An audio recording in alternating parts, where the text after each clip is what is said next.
Aldous Huxley's Brave New World, published in February 1932. We are in London in the far future. We're in the year 2540, to be exact, or, as the characters in the book call it, AF, which stands for After Ford 632. So 6 centuries after the first Model T car rolled off Henry Ford's assembly lines. Yeah, hello everybody. So we are on the 5th floor of the Central London Hatchery and Conditioning Centre, where the director is giving the students a tour. It's a brilliant scene, actually. So he's shown them the fertilizing room and the bottling room. He's shown them these places where these thousands of identical twins who have already been sorted into their intellectual and social classes, and they're being born artificially using the Bokanovsky process. And now they're in the conditioning rooms, and the babies are basically being taught to hate and fear books and flowers. So books, because they don't want them reading, and they don't want them questioning the value of society. They definitely don't want them listening to books podcasts. Definitely not. And they don't want them to like flowers, because then they would go on useless country walks and they wouldn't consume anything. What purpose does that serve to society? Exactly. A love of nature keeps no factories busy, so it was decided to abolish the love of nature. Huxley's vision of the future is not necessarily all fun and games, is it? No, it's not. And I think because of that, because it's a dystopian vision of the future, it's often bracketed with George Orwell's 1984. They're both modern literature's great dystopian classics, and they offer a sort of nightmarish warning about where the world is heading. And then, speaking of another great dystopian classic, in her preface to the Vintage Classics edition, Margaret Atwood said that in the latter half of the 20th century, 2 visionary books cast their shadows over our futures. One was obviously George Orwell's 1949 novel, 1984, and that offers a horrific vision of the future. And she says, a brutal, mind-controlling totalitarian state. And the other was Aldous Huxley's Brave New World, which proposed a different and softer form of totalitarianism, one of conformity achieved through bottle-grown babies and hypnotic persuasion, of boundless consumption and of officially enforced promiscuity, and of soma. And I think even people who haven't read Brave New World have heard of soma, and it's a drug that confers instant bliss with no side effects. And in her own novel, The Handmaid's Tale, she draws on both of those. And we actually did that on a mini-series that we did on The Rest is History back in September. And we've also obviously done 1984 on the book club already. And we're going to delve a lot more into the personal links between Huxley and Orwell a bit later on. This episode is brought to you by Klarna. I, for one, know that I would much rather join a dystopian uprising or attend one of Jay Gatsby's fantastic parties than look at my bank statements. Yes, I want to use my brain power to focus on the really big questions. Was Heathcliff born evil, or was it the Moors who made him that way? And crucially, who is going to be the next fairy love interest in A Court of Thorns and Roses? But alas, because we do eventually have to look up from our books, Klarna is there to handle the real world money admin. So Klarna gathers your spending in one place. So that way, monitoring your payments doesn't feel like a psychological thriller. You can pay in a way that suits you. You can track your deliveries, get instant refunds, and you can even earn cash back on things that you were going to buy anyway. And there's buyer protection built in, so you actually feel secure when you shop. Download the Klarna app to stay on top of your money so that you can think about, well, anything else. Klarna balance account required to receive cashback points. Limitations, terms and conditions apply. Both 1984 and Brave New World, the opening chapters, we meet a disaffected employee of the state. So in 1984, it's Winston Smith. In this book, it's Bernard Marx. And they work in a towering sort of government office block in Bloomsbury in central London. And in both cases, it's decorated with a huge slogan, the slogan of the party or the state. So in this case, the slogan is community, identity, stability. Mm-hmm. It's all warm and cuddly. It's very warm and cuddly, exactly. Well, actually, I think the mood is not quite as forbidding as in 1984. God, no. When you start 1984, it's very physical straight away. It's very visceral. I remember when we did our episode, we were talking about the scene when Winston goes into Victory Mansions and there's the smell of boiled cabbage and the lift doesn't work and he's got his ulcer or whatever it is, varicose veins. And it's very gritty and it's very Soviet. Textured. Yeah, it's very Soviet in feeling. It's very kind of, it's a sort of cross between the Soviet Union and 1940s bombed out austerity Britain. This book is much more sanitized, cleaner. It's less physical. It's also quite chirpy. Yeah. You know, everyone's quite chirpy because by the very nature of this society, everyone is happy. That's so true. It is chirpy. And even that scene, the bloke giving the kids an electric shock, he's pretty chirpy. And he shouts to shout to be heard above the noise and all of that. But everything's nice. Everything looks nice. Everything's where it should be. Everything's clean, tidy. Now, I hadn't read Brave New World before doing this, to my shame. But I've always seen people saying, well, actually, Orwell's book is more physical and it's more, it's sort of grimmer and it's probably better known. But Aldous Huxley's Brave New World is a better prediction of where we're heading because of its vision of people enslaved by consumerism, by promiscuity, by drugs. This is what's happened to us under 21st century capitalism. Now, whether or not they're right, that's a different issue. Does it mean that Brave New World is better as a novel? I am not so sure, and we will come to this. Had you read this book before, Tabby? I have. I read it at university. I remember sort of enjoying it, but I didn't think loads about it afterwards. I definitely wasn't massively engaged with kind of the ideas it was putting across. I find it now, as I did then, a much easier read than 1984. Not necessarily better, but easier because of what we've just said. It's a much brighter, more colourful society, and there's a lot less fear than there is in 1984. Yeah. Even if, you know, when I reread it this time, I found it much more disturbing. But again, there's a lightness to it that is totally at odds with kind of the heavy gloom of 1984. It's quite a whimsical at times. It is quite whimsical. And for instance, in a funny way, it feels much more old-fashioned than 1984 does. I think even though it's very much rooted in a particular time, place, politically, economically, 1984 feels more modern in the reading. I felt like this felt quite old-fashioned. I felt like it belonged alongside, I don't know, the C.S. Lewis's in terms of the way that it was written. But that brings us to Aldous Huxley himself, because like George Orwell, he's a genuinely fascinating and remarkable character. Yeah. They even went to the same school. They did. But Dominic, indulge us with your own spontaneously conceived and very witty comparison, which we definitely didn't discuss before recording this episode. I like to amuse Tabby with my tremendous witticisms. And I said to you, Aldous Huxley felt to me like he was basically like if you put Virginia Woolf, P.G. Wodehouse, and George Harrison in a blender, done it. in a blender, this would be Aldous Huxley would be the result. Right. Is that my cue to laugh uproariously and congratulate you on your insight, which is what it says I should do in the notes? It is. This is great insight. What we should start the podcast here and never get better. Okay. So basically, Aldous Huxley, he has something of the sort of the writer of the country house social comedy. He has something of the sort of bohemian intellectual upper class, hence Virginia Woolf. Absolutely, he does. Yeah. He has the fascination with Eastern mysticism of the George Harrison. So there you go. He is a product of the late Victorian intellectual elite. So his grandfather, a very famous man in his turn, Thomas Henry Huxley, was known as Darwin's bulldog. And Thomas Henry Huxley would go around having debates with people about evolution. Sounds like such a ball. He was the great popularizer. No, you're quite wrong. In 1860, this was top quality entertainment. You'd go and see Thomas Huxley savaging the Bishop of Oxford or something. To be fair, that would be entertaining. So this is what would happen. And then Thomas Huxley's son was Leonard Huxley. So he was a teacher, he was a writer, he edited magazines, and he married the granddaughter of Dr. Arnold of Tom Brown's School Days fame. Yeah, you're a big fan of his, no? Massive fan. Love Dr. Arnold, love Tom Brown's School Days, love all forms of boarding school culture. And she also, following in those lofty footsteps, she also set up a school. Yeah, set up a school herself. Brilliant. Yeah, brilliant family. Worthy. Anyway, they do sound, they're unbelievably worthy. I think I would not have got on very well with them. No. So Aldous is their third son. He's born in Surrey in 1894. His family, they called him Ogie, which is short for ogre.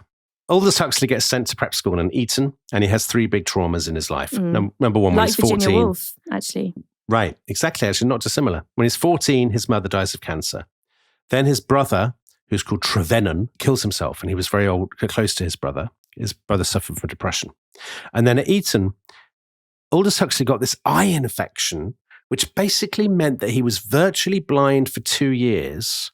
And weren't you telling me that he really was effectively blind for the rest of his life? He was, certainly in one eye. People disagree about this, but for instance, one thing I read said that Huxley had told him that he was basically totally blind in one eye and the other one wasn't great eyes either, but he'd said, sort of very much in keeping with that sort of British stiff upper lip of that time. Yeah. But I don't give a damn. But you would give a damn, wouldn't you? And it's interesting because if you watch him on YouTube, which I did, I fell down a bit of a tunnel, he looks blind.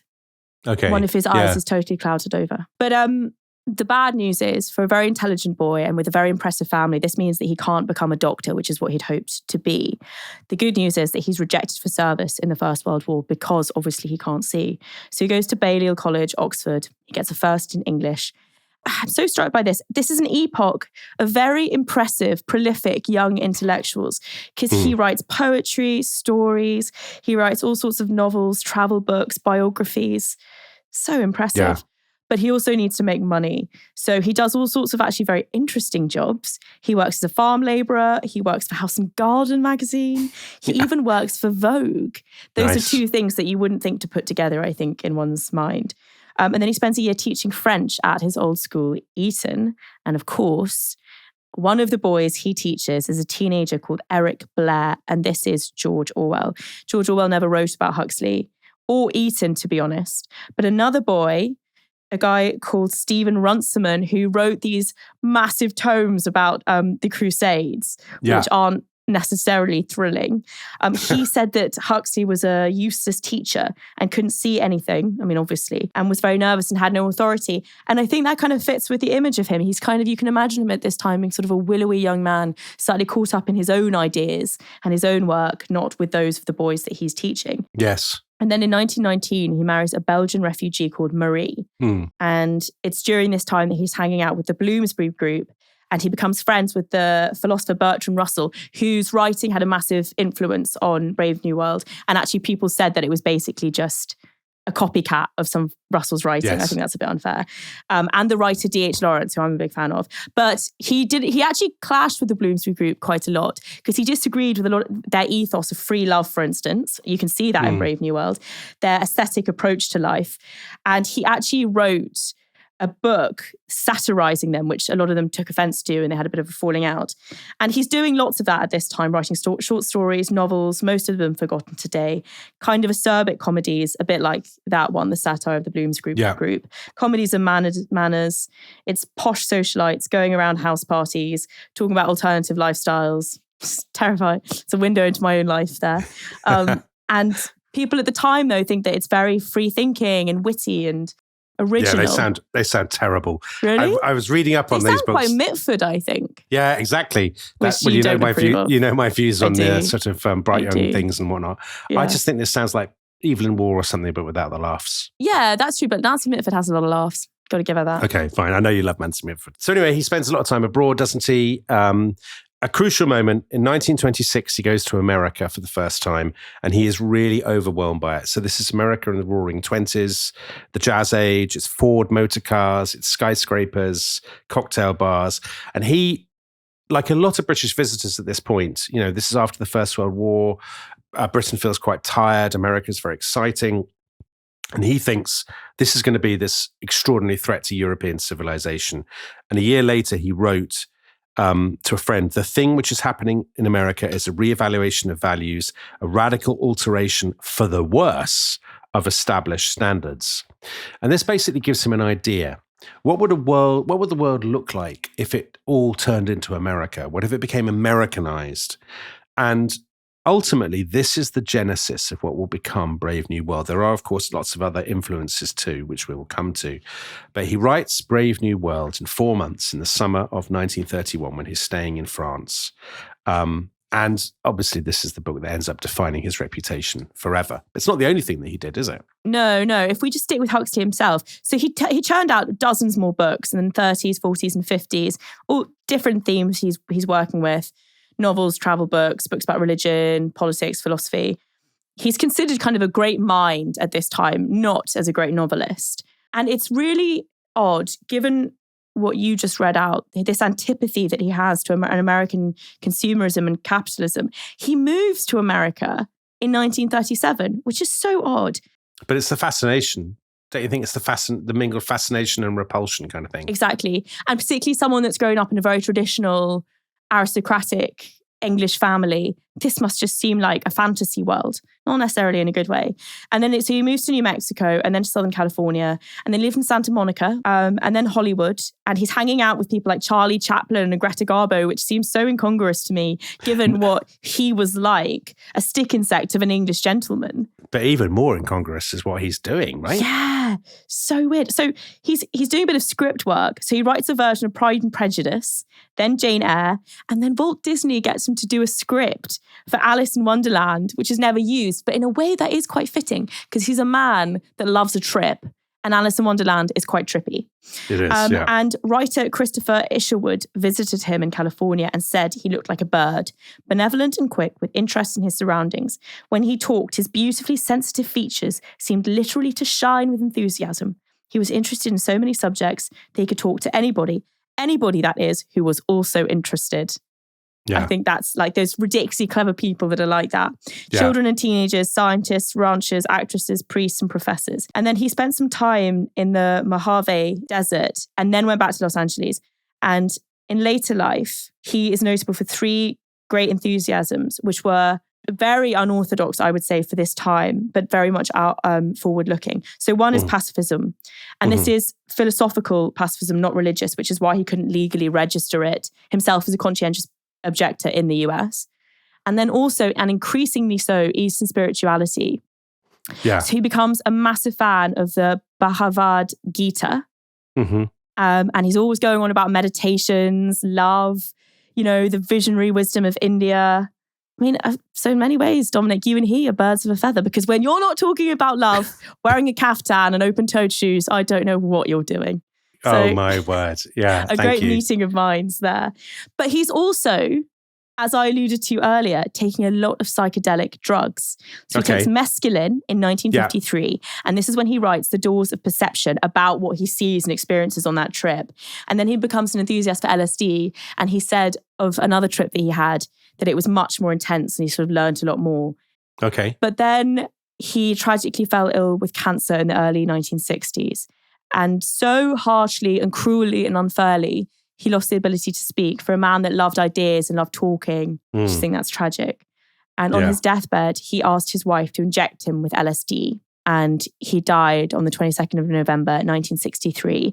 He dies on the same day as C.S. Lewis, but both of these great literary deaths are outshone by another much more famous death, and that is the assassination of JFK. And he dies 6 hours before Huxley dies.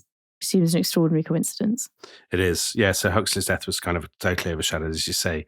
So it was an amazing life, really. But he would be forgotten, I think, today, if it weren't for Brave New World. And, let's come to the book. There are loads of influences to unpick, but if we just plunge into it, as the first readers did in 1932. So the first thing they would have seen, first thing you see when you read it is the title. It's a brilliant title, but of course it comes from Shakespeare. It comes from The Tempest. So Act 5 of The Tempest, Prospero's daughter Miranda says, "Oh, wonder, how many goodly creatures are there here? How beauteous mankind is, oh, brave new world that has such people in it." And even in The Tempest, this is an ironic joke. So Miranda is talking about a load of people who've turned up on her desert island, and she doesn't realize that these are actually very bad people, because these are the people who betrayed and exiled her father in the first place. And Prospero very wryly says, "'Tis new to thee." And everybody laughs. Huxley's title is very well chosen as well, because Shakespeare is woven right through the book. So Shakespeare has been banned in this world in the future, but Shakespeare will find a way back in, as we will see. So we see the title, then we're into the book, and we're into the Hatchery and Conditioning Center. And basically, this is a device. It's something I think is quite neat. Some critics say it's a bit clunky. The director of the Hatchery and Conditioning Center is giving a load of students a tour. And because he's giving them a tour, he can explain exactly how the world works. I think this is really well done. And I actually thought that when I was rereading it this time, because there's a long period at the very beginning when you think, oh, it's something to do with farming maybe, or I don't know, just some random lab work. And then you hear the word fetus and you're like, oh, what is going on here? I think it's very well done. I think it is well done. The comparison with 1984. So in 1984... There's a lot more show, don't tell, I would say, in 1984. 1984 is show, don't tell, whereas this is a lot of tell. But also, two things. Number one, we already mentioned, 1984 is very physical and visceral.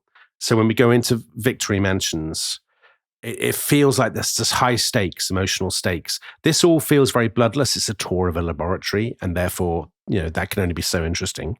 There's a lot of exposition, but there's no feeling. And part of that is because we're not really introduced to an interesting character.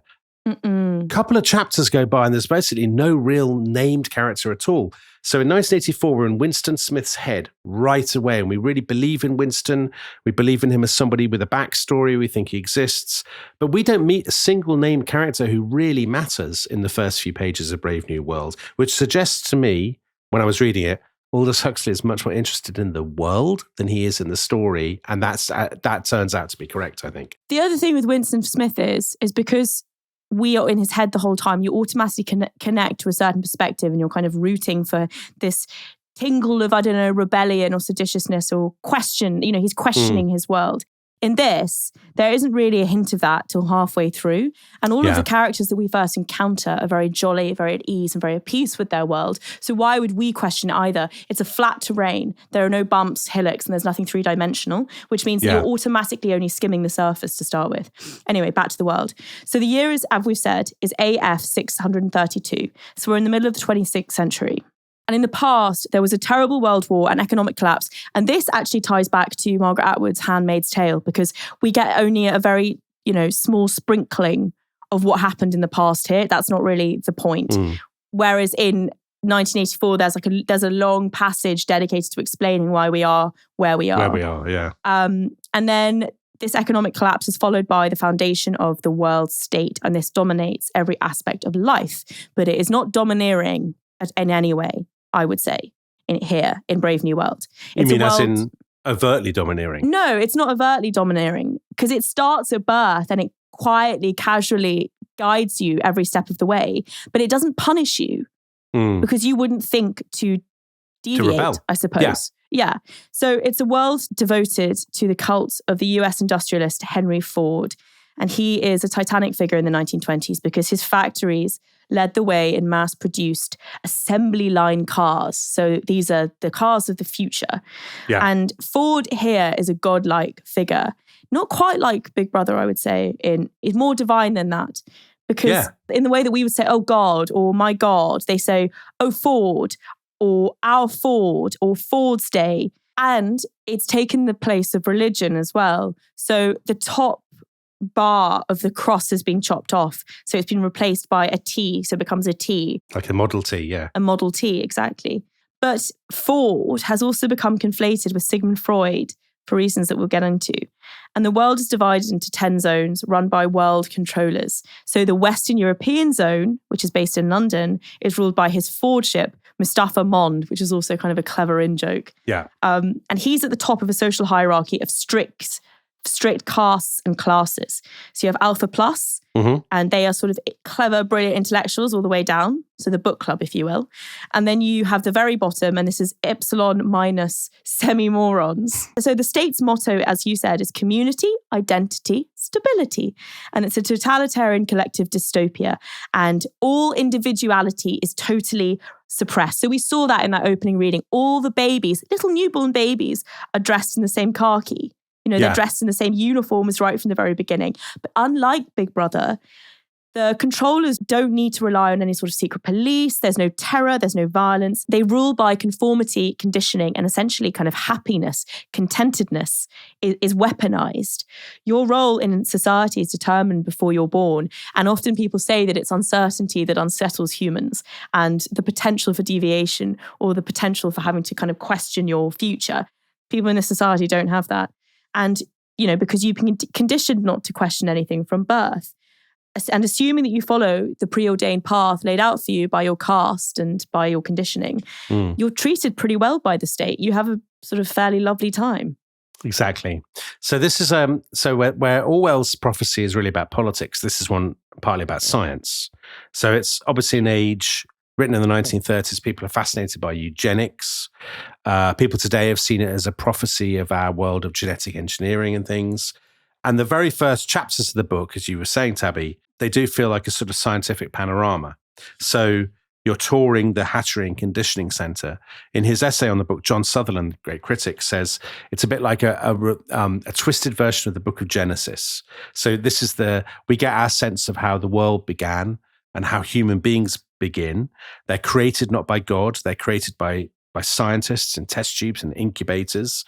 And thanks to this thing called the Bokanovsky process, you can clone effectively tens of thousands of identical twins to carry out their allotted tasks in society. And of the embryos, when they get the female embryos, 2/3 of them, they give them male hormones and they turn them into what are called free martins. And these are women who can't have children, although, as the director says, they do have the slightest tendency to grow beards. Lovely. There's a sense always in that Huxley is not really very frightened by his dystopia, that he's having a little bit of a joke. I felt that the whole way through. That's why there's absolutely no kind of jeopardy or anything, because he's kind of just having a laugh the whole time too, I think. I think so. George Orwell is like, beware, beware. So these kids, they will use X-rays and they use heat conditioning and they use oxygen deprivation to affect their development. This is actually something that is quite unnerving. So they give or take away oxygen depending on how clever they want that baby to be. But crucially, they will make you love your condition. So in other words, you won't feel bitter that you're not very clever. They will condition you so that you would never want to be clever and you'd rather look down on people who are. Exactly. But also, so once you're born, you have more conditioning. So hence the stuff with the flowers and the books.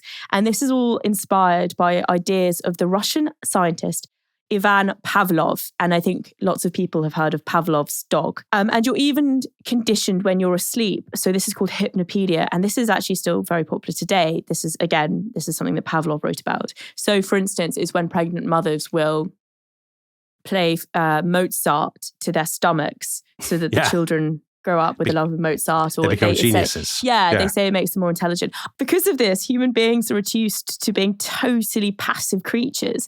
You know, everything is predetermined. Your destinies are laid out for you. Your tastes are decided, your views, even the clothes you wear. It's determined by the state.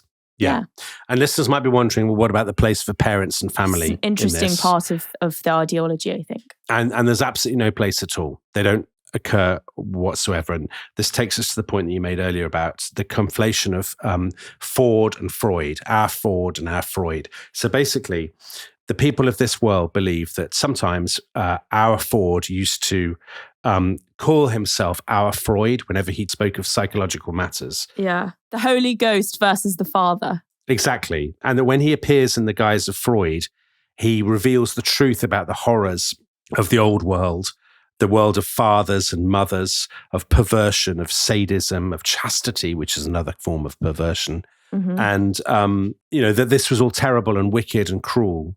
And that to the people growing up in, the year AF 632, the idea of having a mother and father at all it's not just immoral, it is actually physically repulsive. The word is obscene. The idea of any love, attachment, family relationship, they regard this with absolute horror. Yeah, it's not even just a taboo. It's I don't know, it's the way that we'd, look upon paedophilia or something, like something that you absolutely sick. It makes your skin crawl. Exactly. Yeah, it makes your skin crawl. Exactly.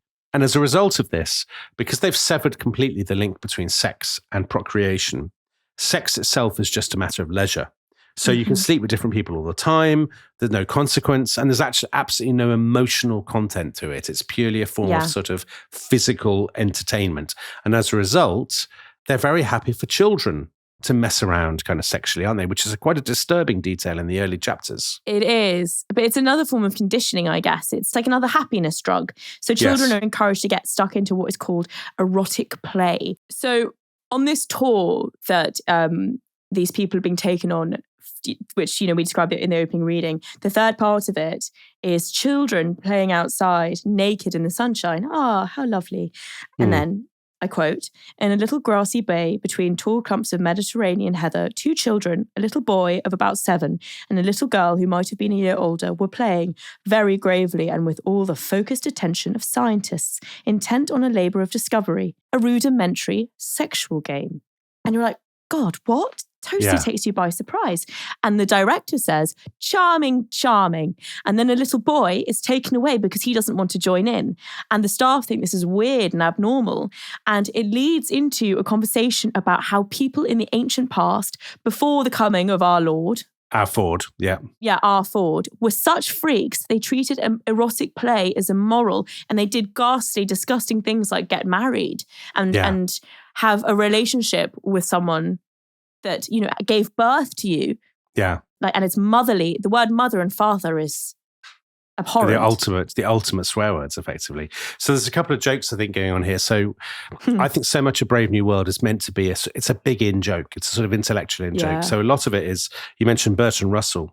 He had helped to set up this school called Beacon Hill, which was a progressive school that had kind of sex education, and the kids were dancing naked and stuff. This is so like 1920s. And Huxley is kind of joking about that. I don't think they beat each other to death with conch shells, though. I think that's the difference. That's a comfort. And then the other thing, the great joke that runs through, obviously Huxley is a Victorian. He was born at the end of the Victorian period. Yeah. And the joke goes through Brave New World is whenever people try to behave in a Victorian way, they're regarded as immoral. So there's a bit where a heroine, as insofar as the book has a heroine, who's called Lenina, and she's talking to her friend Fanny, and they're talking about the director, and they say, oh, the director, he's such a stickler for kind of morality. You know, he's always so well behaved. And Lenina says, yes, he patted me on the behind this afternoon. And Fanny says, there, you see, that shows what he stands for, the strictest conventionality. You know, because basically free love is seen as moral, and any form of self-restraint is seen as really shocking. So in this world, the top fun that you can have is you go to a sort of dance or a singing session that escalates into what they call an orgy-porgy. Orgy, porgy, orgy, porgy. They all start chanting it. That I was slightly lost by. And if you then went and you didn't enjoy yourself, you were unhappy, you would make yourself happy by taking soma, by taking the drug. And the drug, again, I think there's an element of an in-joke about the drug. The Victorians, the 1920s actually is an age of big backlash against drugs. So people have been anxious sort of from the 1880s. For the last sort of 30 or 40 years, they've become increasingly anxious about intoxication. It's the age of prohibition in America. It's an age when actually a lot of drugs are being outlawed in the 1920s. So the idea that people are giving out drugs for free and making themselves happy, again, it's Huxley kind of poking fun at the taboos of his own time. Yeah, and it serves to keep society happy and therefore passive, because the minute people start to have sort of apparent, you know, sort of different thoughts or start to question things, you take your lovely soma and you drift off on a little cloud of contentment. Yeah. So this is the world that we're in. So what about the story? I think it's really telling that we haven't mentioned any characters yet, because this book is definitely not really about characters or story. They're secondary to the ideas.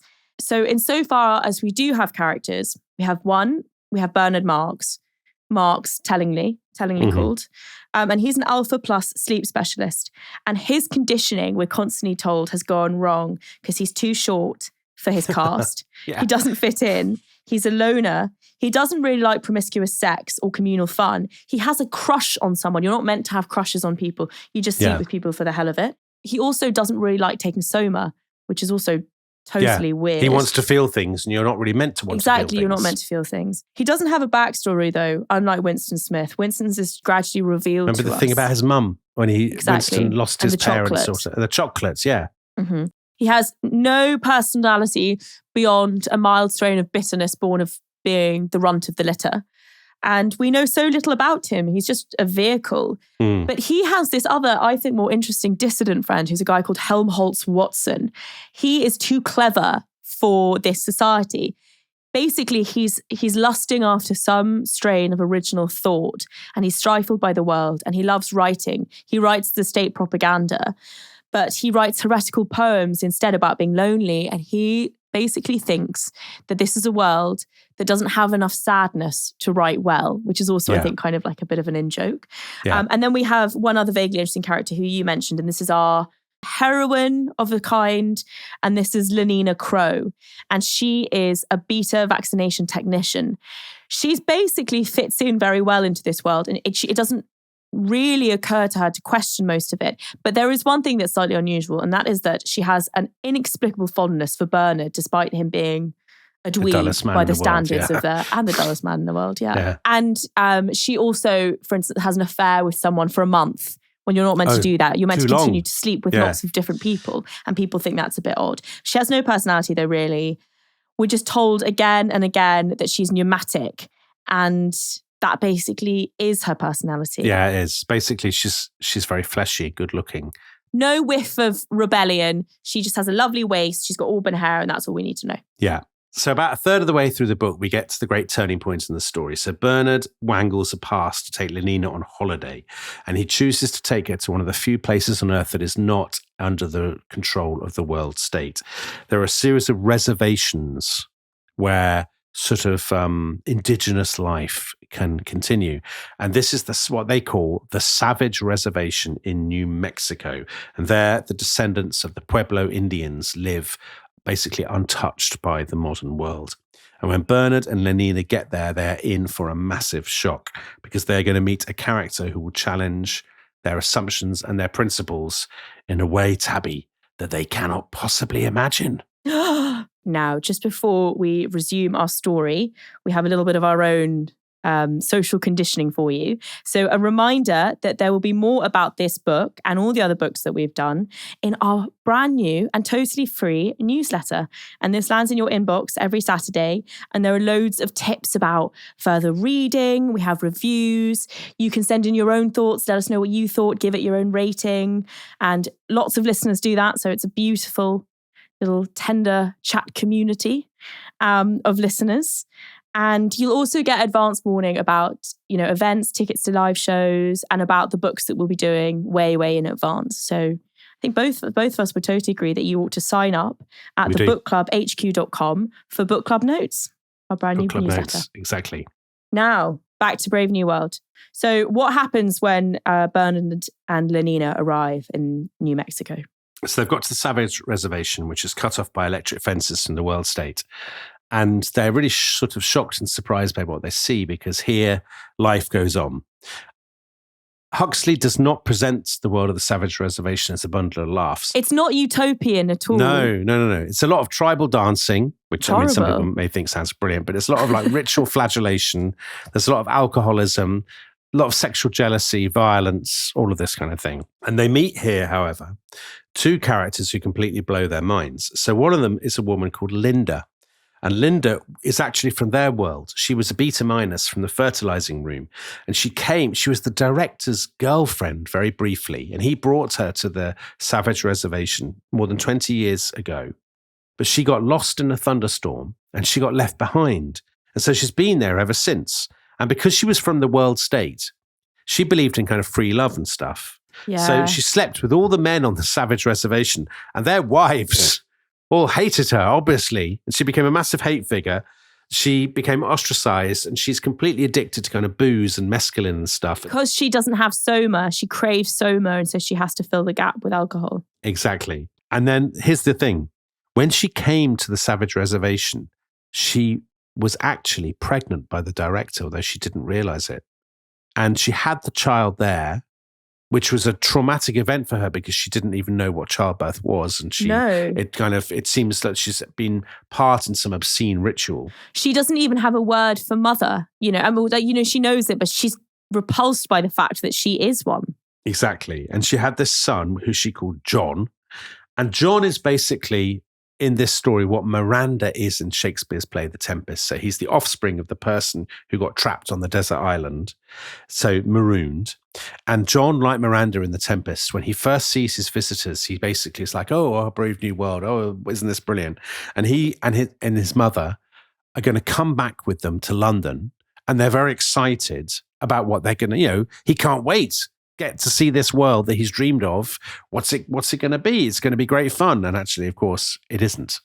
Yeah, and the second half of the book is really John's story. So it's so interesting, if there is a protagonist in this book, it's probably John. We only meet him halfway through.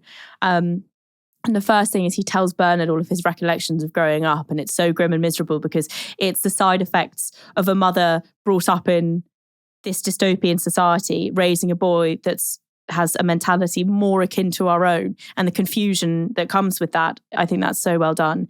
But people call him the Savage or Mr. Savage, and he's a celebrity when he returns.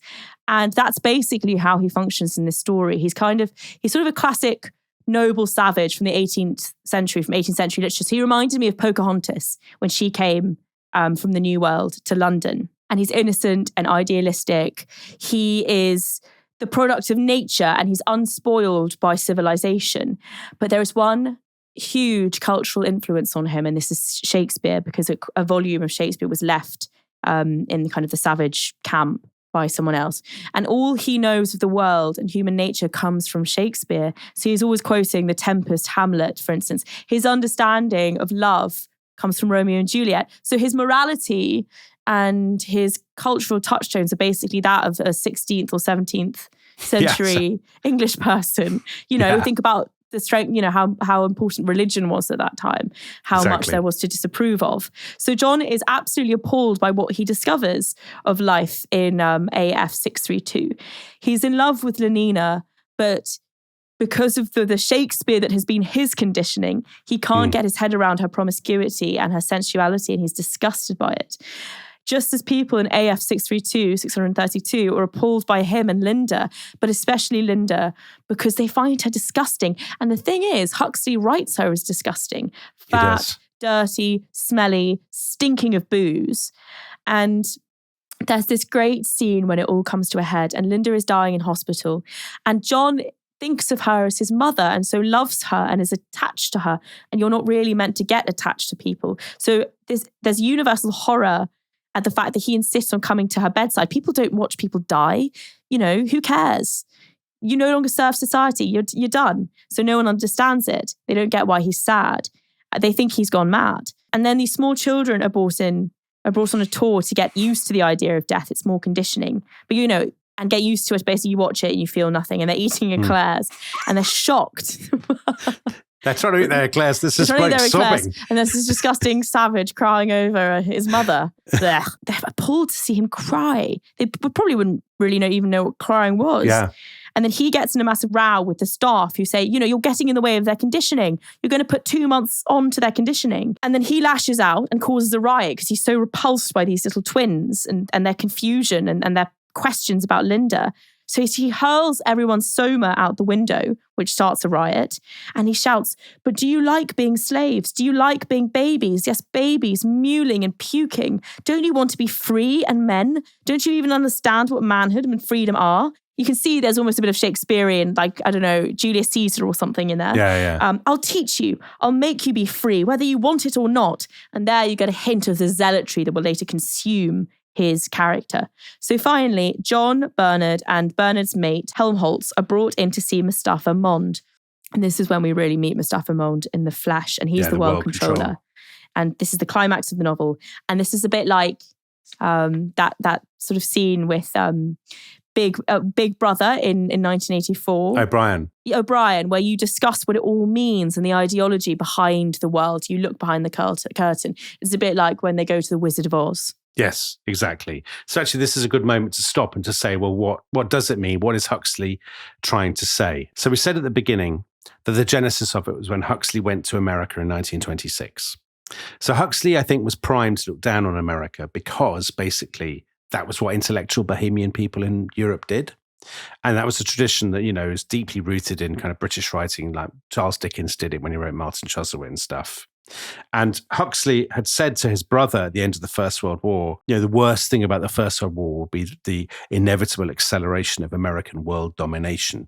And what he means by that is kind of American culture and American economic power as much as political. So I think a lot of Brave New World is explicable as Huxley's disgust, his contempt for what he sees as everything wrong with modern American consumer culture. So especially LA. He went to LA. I like LA, by the way, but Huxley didn't. Huxley called it Joy City, and he didn't mean it kindly.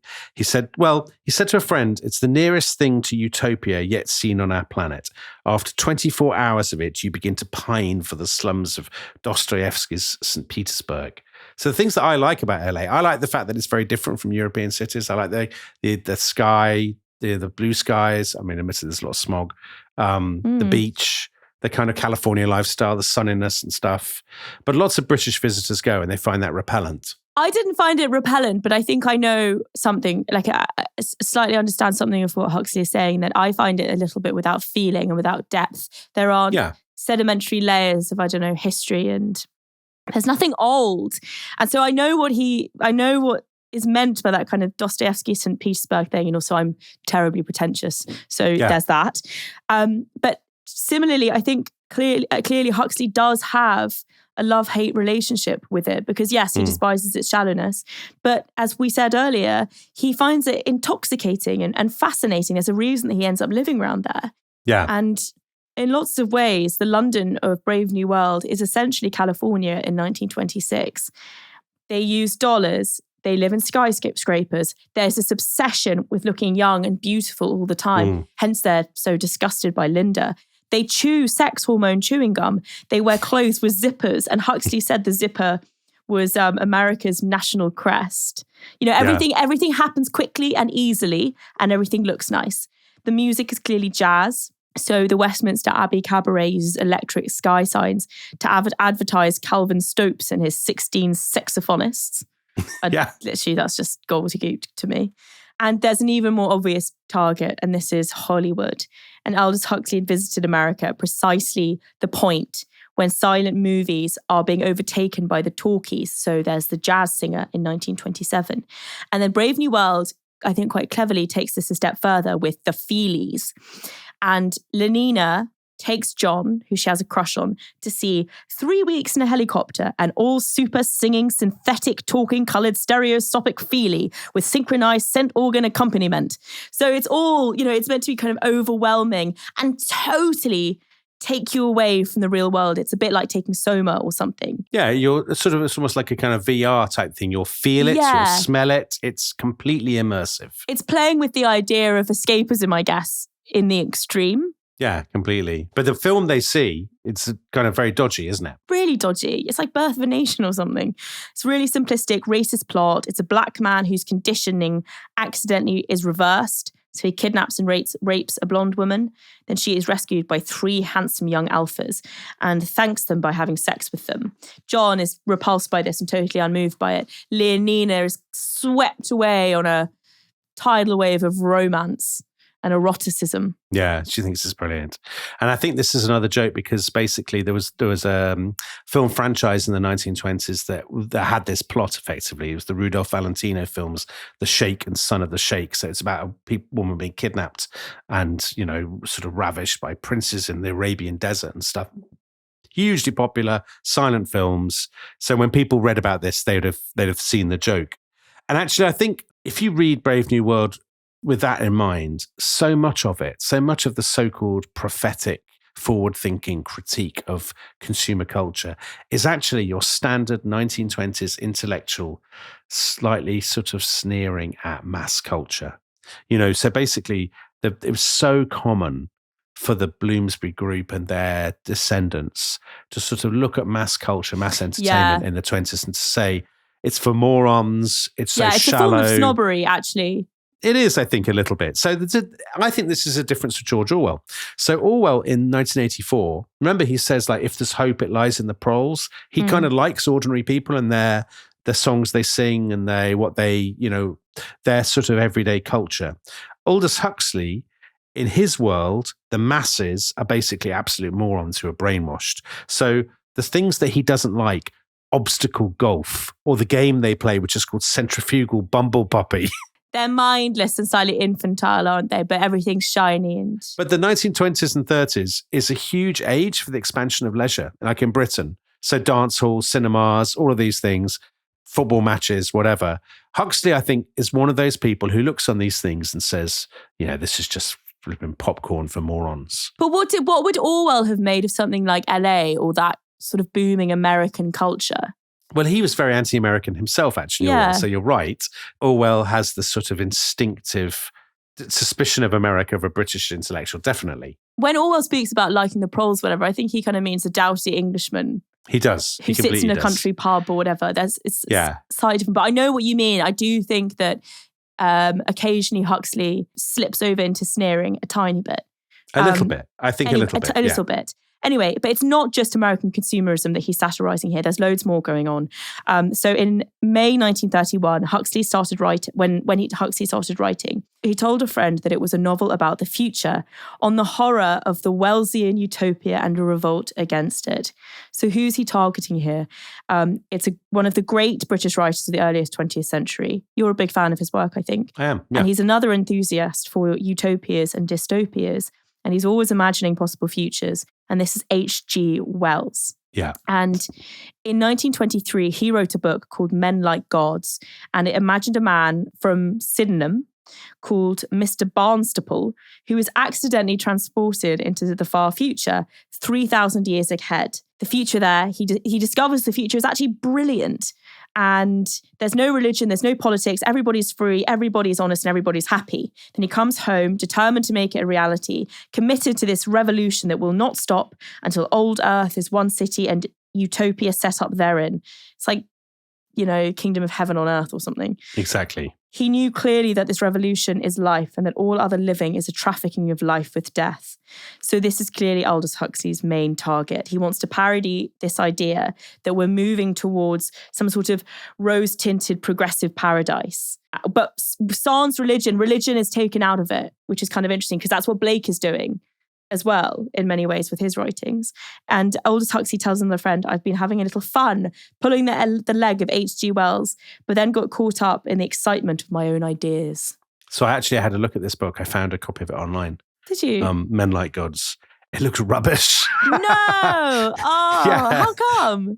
Well, it's forgotten. Stupid I think forgotten for a reason. thing. It's a terrible name. Mr. Barnstaple is a really boring character. He sounds It's a boring. ridiculous idea that he's catapulted into the future and it's brilliant. Then he comes back and he decides he wants to. There's no story. It's no tension. Anyway, so clearly what happened is Aldous Huxley sat down in 1931 and he thought to himself, well, I've been to America. I've been to LA. It was awful. H.G. Wells has written this terrible book. I'm going to spoof H.G. Wells's book and combine it with the parody of LA. And that's what Brave New World is going to be. But he's also drawing very deeply on the anxieties, specifically of the early 1930s. In the Everyman Classics edition of Brave New World, there's a brilliant essay by David Bradshaw, great literary scholar. And he talks about Brave New World and the ideas that run through it. And the central ideas, he says, are stability and control. So stability is one of the words of the motto. Control, obviously there's world controllers.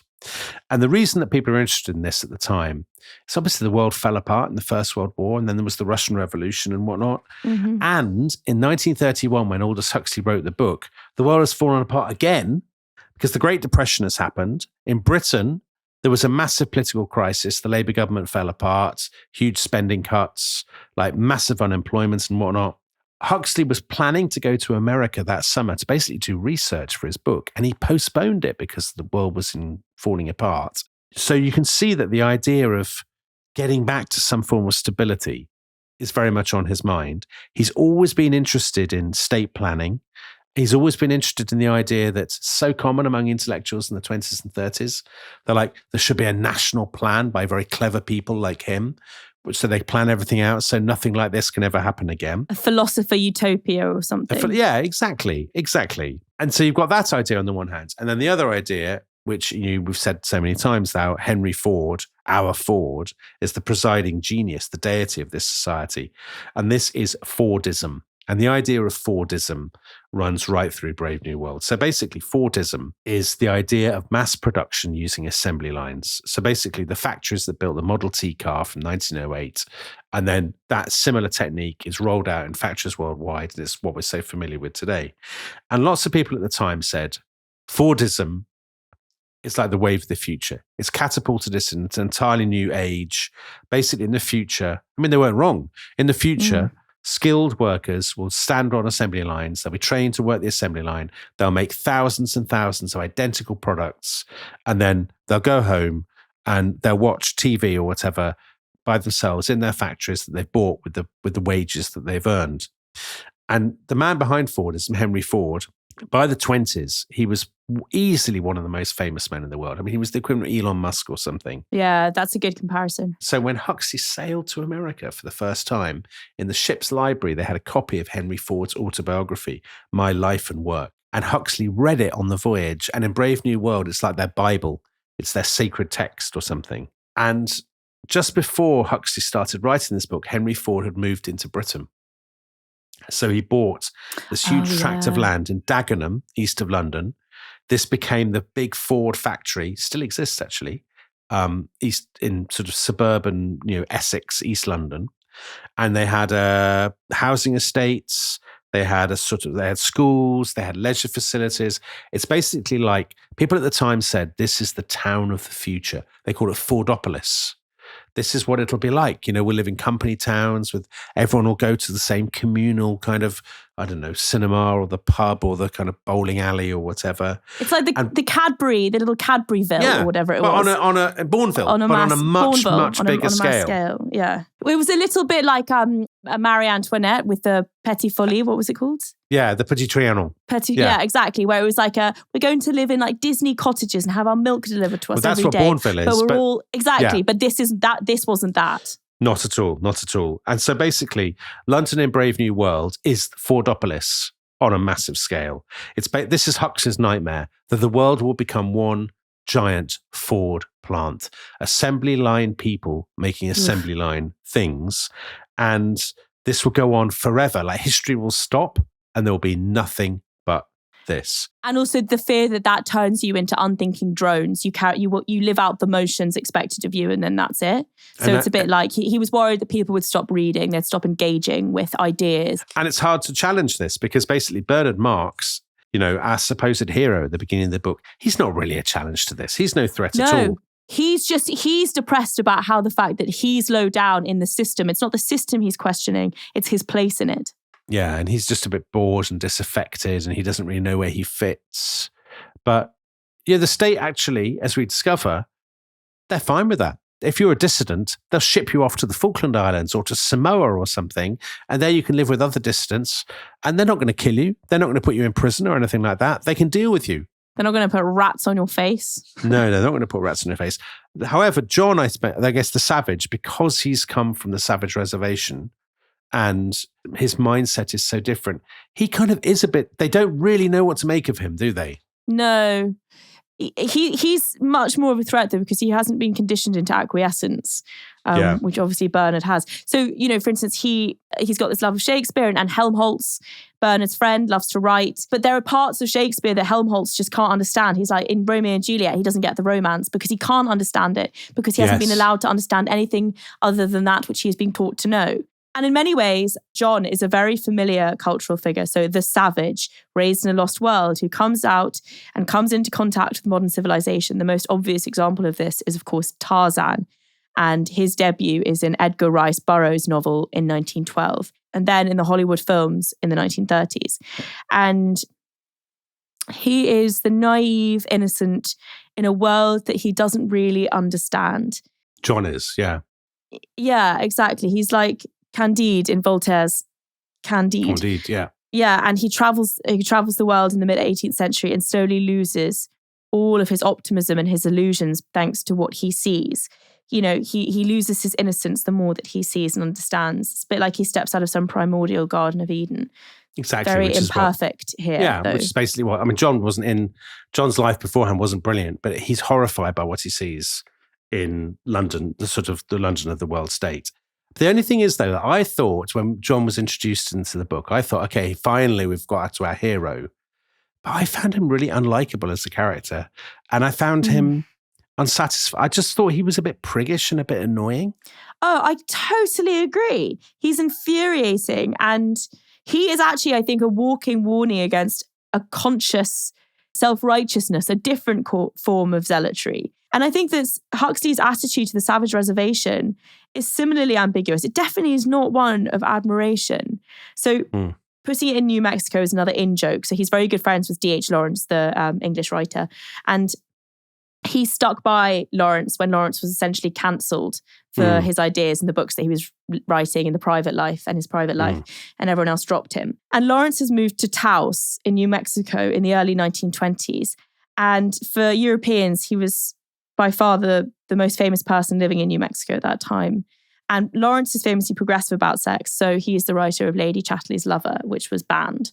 And he loved all the tribal stuff, free love, primal sexual energy, Kama Sutra, let's be authentic. Lawrence holds the world record for using the word loins in novels. Surely. Yeah, burning loins, exactly. I think it's telling, Dominic, that you've written, let's all be authentic, free, true, blah, blah, blah, blah. That's a massive insight into your attitude to this, isn't it? You've given yourself away enormously. Yeah, well, I do find D.H. Lawrence a bit, I think he totally insists upon himself. I like his books though. But he's like, his ideas are kind of that of sort of mid-1960s hippies or something. Well, they definitely appeal to it. You're not wrong. And I think when we do like Sons and Lovers or Women in Love. I love Sons and Lovers. We can go through some of the passages in that where it's like the burning his loins, but I can't, come on, every page. But in Brave New World, the Savage Reservation is horrible. It's really grim. Everybody's off their face on mezcal. They're always self-flagellating, having these mad tribal dances. It's really dirty. There are fleas everywhere. And the joke about John is that he's the opposite of Lawrence. So he's living in this place in New Mexico, but he's a massive prig. He's very buttoned up. He's very puritanical. It's a great joke. Exactly. And so then we have the confrontation between him and Mustafa Mond. And I think, so this is so interesting. So John is like super over earnest. He's very puritanical. He hates this world. But Mustafa Mond, the world controller, who we've been built up to believe is the great villain who's controlling this, he's actually very calm. He's worldly. He's wry. His name is more of Huxley's jokes. So Mustafa, the most famous Mustafa in the late 1920s, early 1930s, by far, Mustafa Kemal Ataturk, the founder of modern Turkey, a modernizer, a secularist, a reformer who has dragged his country into the sort of shiny new world of the 20th century. And then Mond, Sir Alfred Mond, was the first chairman of Imperial Chemical Industries, ICI. And Huxley had been to their huge new plant outside Middlesbrough just before writing the book. He thought Mond was brilliant.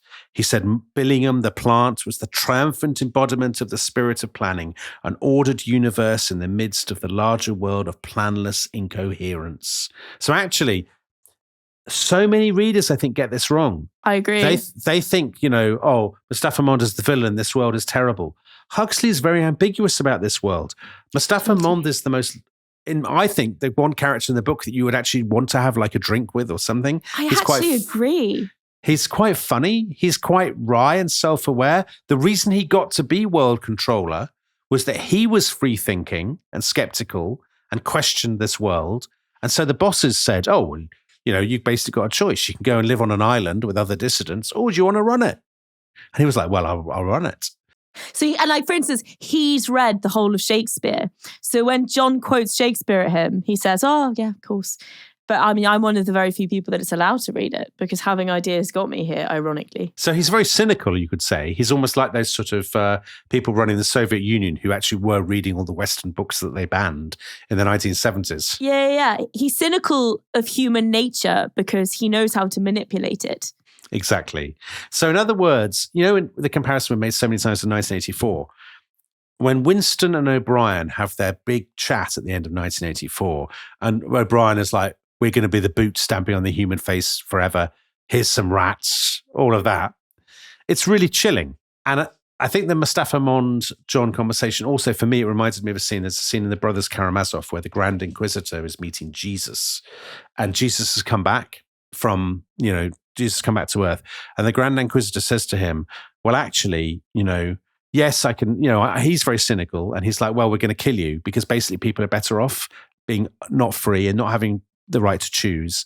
They're better off under the despotism of the church. So, we're going to basically crucify you again or whatever. And in both 1984 and The Brothers Karamazov, the confrontation is very kind of high energy, high stakes, dark, kind of chilling, haunts you, all of this.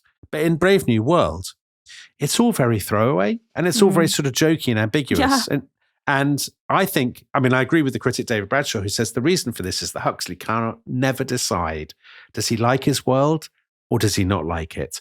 Because actually all through this time, Huxley is sort of saying state planning is a really good idea. He quite likes, the idea of telling people what to do. He likes the idea of everything being controlled and stable and settled, and he fears chaos. So actually, I think his sympathies here are as much with Mustapha Mond as they are with John the Savage. I mean, you just need to look at a comparison between Linda, who's been living in a, I suppose, kind of primal utopia, or Lenina, who's been living in this ordered, perfect dystopia. And you know which one you find more attractive. You know which one you'd rather be living with. But also there's all the stuff about science. So people often see Brave New World as a warning against the horrors of eugenics. It's a nightmarish vision of society created artificially in a lab. But Huxley was very interested in eugenics. I mean, I think we find that shocking today. And he did turn against it later in his life. But in the 1920s and 30s, loads of intellectuals were into it. So before Brave New World was published, he gave a talk on BBC Radio and said, we might need to use eugenics to stop the rapid deterioration of the whole Western European stock. I think also, I suppose, we hadn't had the threat of the Nazis yet and what they came to represent for eugenics. But before then, it was pretty standard. And he was on that way, and he was with that. And that's why we get to that crucial confrontation between Mond and John, the absolute core of the book. And they're arguing about what they want. What's the root of a good society? And Mond says, look, people are happy, and if they're not happy, we give them the soma, and which he calls Christianity without tears. And John says, but I don't want that. I want God, I want poetry, I want danger, feeling. I want freedom, I want sin. And then Mond has this, Huxley gives him a brilliant comeback. Mond says, fair enough, that's what you want. You want the right to grow ugly and old and impotent, the right to have syphilis and cancer, the right to have too little to eat, the right to be lousy, the right to live in constant apprehension of what may happen tomorrow, the right to catch typhoid, the right to be tortured by unspeakable pains of every kind. But I think that on the one hand, when you first have John say it, I wanted all, I wanted of every kind, in a way, I think there's something admirable about that, taking the highs and lows of life makes it so much richer, the shortness of it, the brevity, whatever it may be. But then as John progresses towards the end of the novel, he becomes so monstrous himself that you don't know who to back anymore, because he flagellates himself the whole time. He doesn't want sin. He's terrified of sin. He starves himself. He sees Leonina and he's attracted to her, so he attacks her. Yeah, he's basically gone mad, hasn't he? But yeah, you never really know which side you ought to be on, because you don't really know which side Huxley's on. But you know what? Basically, the controller's argument, Mond's argument, is directly the opposite of the thing we were talking about in our Circe episode. So in Circe, Madeline Miller's book, the final choice that Circe makes is she chooses mortality over immortality, because she says, the suffering, the brevity, the pain is what gives life its richness and makes it worth living. And when you and I were talking about that, we were like, yeah, she's right. Yeah. It's brilliant. Yeah, that is. But now when I think, would I rather be John, like whipping myself and living in filth? Yeah. Or would I rather be going to the orgies and off my face on soma? I think actually that's not such a bad life. But I think the point is that you're meant to be finding some kind of balance between the two. Extremity of both sides are wrong. Yeah, fair enough. Fair. So anyway, we should talk about which sides we're on at the end. Yeah. But, are we on the side of orgies or on the side of self-flagellation? Surely you can do both, no? Tough call. The combination of those two things is the dream. Anyway, murky at the time, these. At the time, lots of highbrow critics loved the book. They loved all the stuff mocking jazz and leisure and Hollywood and stuff. There was one funny review in the New Republic in America. It said basically like the world's falling apart. Japan has attacked China. There's fascism. Nazism is about to emerge in Germany. The world's in the Great Depression. Aldous Huxley has written a book saying the big problem is that everyone's too happy. So in a second, we'll talk about Huxley's very poor behavior with George Orwell. I think Orwell undoubtedly read Huxley's book. Orwell was much more influenced actually by a book, Sandbrook Jr.'s one of his favorite books, We by Yevgeny Zamyatin. And Orwell said, and other people have said, oh, Huxley must have ripped off Zamyatin as well. But actually Huxley claimed he'd never read it. He claimed he'd never read it. It's like the Suzanne Collins scandal all over again. He claimed he'd never read it, but a lot of people said that was a lie and that he had. But then Huxley did slightly disgrace himself, because when Orwell published 1984, Huxley wrote him a really condescending, patronising letter saying, essentially, well done. You did well, but mine is better. Because he said, within the next generation, I believe that the world's rulers will discover that infant conditioning and narco-hypnosis are more efficient as instruments of government in clubs and prisons, and that the lust for power can be just as completely satisfied by suggesting people into loving their servitude as by flogging and kicking them into obedience. In other words, I feel that the nightmare of 1984 is destined to modulate into the nightmare of having more resemblance to that which I imagined in Brave New World. It is poor, I have to say. But I also kind of agree with what he's saying. I think his point was always that if you have a regime like that Orwell describes in 1984, it's going to snap at some point. You can't continue. It's got to be held so taut all the time that eventually, and I suppose he admits that in his vision of the proles. Whereas because Huxley's is governed by happiness, there is a fluidity and a languor to that means it can continue forever unquestioned. Exactly, that it's more insidious. Lots of people have said, Huxley's vision ultimately, it's a sort of classic highbrow critic thing to say, well, Orwell's is all very obvious, isn't it? It's very much of the Cold War, whereas Huxley's is more prophetic. So there was a critic, James Marriott, who wrote a podcast critic of the Times. I do. I'm a big fan of James Marriott. So he loves this bloke called Neil Postman, who wrote a book called Amusing Ourselves to Death in 1985. And this bloke Postman said, TV, technology, all of that, we are in Huxley's world. That basically Orwell said that everything, would be beaten and books would be banned and all of this. Huxley was much more accurate. Huxley imagined a world where you wouldn't have to ban books because no one would want to read them. No one would read them. Basically a world in which instead of being oppressed and held down, we'd be seduced by the feelies and by Rumble Pumpy or whatever it's called. What's it called? Bumble Puppy. That basically everything, we'd have too much leisure, too much fun, and that would enslave us. Anyway, which of the visions of the future do you find more accurate and more chilling? 1984, Orwell, or Huxley's Brave New World? I'm going to go with Brave New World. And I fear the point I'm about to make is terribly banal, but I think all the not the eugenic stuff, none of that, not the science stuff. I think Soma, though. I'm going on the basis of the ease of life these days and the fact that everything now, thanks to phones and social media, is the press of a button away. Everything is so easy. We don't even have to read. We are conditioned by the ads that are constantly being sent to us in the form of cookies or whatever it may be. It's so easy to slip into a thoughtless state when we are scrolling endlessly, myself included. I'm totally susceptible to all this stuff. And I suppose it would sort of be, why would you read a book when there are so many easier things to do with your time? That curiosity isn't necessarily encouraged when life in the West anyway is as easy as it is. And also when things move around so quickly, ideas have to be really significant. The news has to be really significant to catch our attention for more than, 5 days.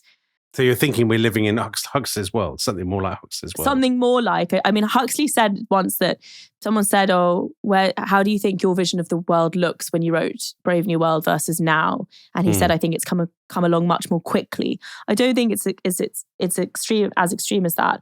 But I kind of do think we are subjected to our own inventions now. Whereas I think that 1984 is much more a vision of a kind of post-war Soviet reality. Yeah. Which it clearly is. What about you? I think all that's too bleak, though. I'm surprised you have such a bleak I have a bit of human nature, but not of the world. I think the world's quite nice. I think that's a reflection on human nature. I think that if we're offered the easy option, we'll generally take it. Yeah, but lots of people don't. Lots of people listen to podcasts, and they read books and stuff. It's true. Lots of people don't, but less people read books and listen to whatever. Well, obviously not listen to book podcasts, but less people read books now than they used to, because when they used to read loads of books, there was less other stuff to do. Yeah, there wasn't as much other stuff to do, but that's fine. People can do what they want. I agree. I think people can do what they want, absolutely. And you actually can't be a snob about this. You can't be an intellectual snob about it or criticize what the majority of the people are doing. I include myself in this for sure, but I still think it happens. This is one of my issues with the novel. I think there is too much snobbery in the novel, and I think his way of thinking about people playing their obstacle golf and stuff, I think play as much golf as you like, if that's what you want to play. So let's talk about the book itself. I do think Orwell's vision is more of its time than Huxley's. Huxley's has more, although Orwell has all this brilliant stuff about rewriting history and rewriting the classics and people being cancelled that has lasted very well. And I think if you live in, an authoritarian regime, surely Orwell's vision has got more, speaks to you more. I also just think as well that you shouldn't look down on a comfortable, well-nourished society. That's always a good thing. Agreed. So let's now. I've suggested the ranking. I battled heroically to resist the temptation to rank it out of pneumatic blondes at orgy porges. So instead, to show my commitment to self-restraint, we're ranking it in lovely green Malthusian contraceptive belts, which is what they wear. I think you missed a trick. I think we should have been ranking it in adorable viscose velveteen shorts. Oh, that's much better. The velveteen shorts is the winner, clearly. So who's going first? You can go first. All right, I'll go first. I'm giving it, out of 10, a shocking 5. Fair enough. And I'm giving it 5 for this reason. I don't like novels of ideas, really, by and large. I think that's totally fair. A novel that's just a vehicle for ideas. Just write the ideas down in an essay. Don't disguise it as a novel. I think the ideas in Brave New World are mildly interesting, but no more than that. I enjoyed reading the history of it more than I enjoyed reading the book. I think it appeals to people who don't like the modern world, who don't like mass culture, who don't like technology, people who sort of are a little bit fogyish. Oh, the world's going to hell in a handcart. I don't really agree with any of those things. As you know, Tabby, I quite like I like video games. I like the modern world. I like all that sort of stuff. Yeah, and when people, I actually do agree when people are like, well, look at the world we're living in today. It's like, we've literally never had it so good. Now, as for the novel, as a novel, the characters are so thin, they might as well not exist. The story is utterly insipid to my mind. I mean, there's no story, basically. Harsh. There is no tension. There is no drama. I couldn't give a damn about Bernard and Lenina and the other people. As a novel, as a story, I think it's rubbish. So I think the 5 out of 10 is generous. And that's because of its longevity, its importance, the ideas behind it, the history behind it, which are all very interesting. I think people should read it because it's part of the canon. But actually, as a reading experience, it's just so dull. Anyway, enough. Tabby, what do you think? You're going to give it 12 and shame me. No, I'm not. I'm going to give it 6 adorable viscose velveteen shorts out of 10. Okay. I just found it an easier, cheerier read than 1984. I do think it's a more convincing vision of the future. I was genuinely intrigued to see what became of John, where he'd end up. I lost interest, to be honest, as the book went on. And I think those 2 opening chapters are really well done. But it's not a thrilling read. It's not a massive page turner. As you say, I think the story is a bit thin. I think all the characters are a bit thin. And I'm not a massive fan of books of ideas either. But I am going to give it an extra point for those opening chapters.